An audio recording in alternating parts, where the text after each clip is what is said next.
we could be 100% renewable if we really wanted to be.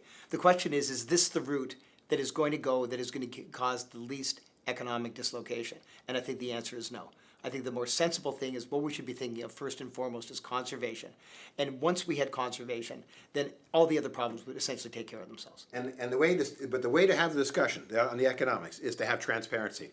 Let's get the full cost of those nuke plants and what the nukes really costing us to produce kilowatt hour, full cost for those gas plants. Absolutely. And the full gas, ironically, the full cost on our hydro plants is so cheap, it's laughable, but, which is, of course, I'll grant you on the conservation, what people don't realize is all these expensive energies, whatever they are, technologies, are on top. If we could get conservation, get our demand down, the lower we go in terms of our demand, the closer we come to a hydro based electrical economy, and hydro is very, very cheap. Right. And the other thing, and I think we were talking about this last time as well. I mean, if electricity was significantly more expensive, then what you would have is you would have people who were installing solar panels would be on every house, and all of a sudden, in the reliance that we have on the grid right now, I mean, if there's a meltdown, as there was in Toronto, what was it, 8 or 9 years ago, is basically the city was helpless, and it was very, very, very sketchy about how close to a breakdown, a social breakdown, that we could have actually come to. And it'll be worse today. Yeah, absolutely. It would be worse. And you can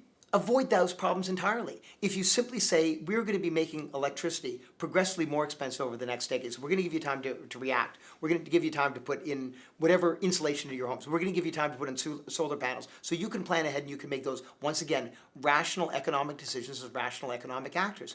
There's a reason why solar panels are taking off in Europe. It's because electricity is a lot more expensive there. It's not because Europeans are genetically more caring about the environment than Canadians are.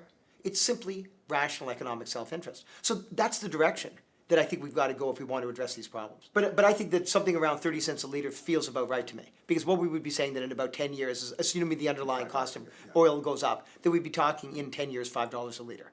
And at $5 a litre in 10 years, we would see a fundamental, this year approximately 40 billion litres are going to be burned. At $5 a litre, my guess is there's 15 billion litres burned.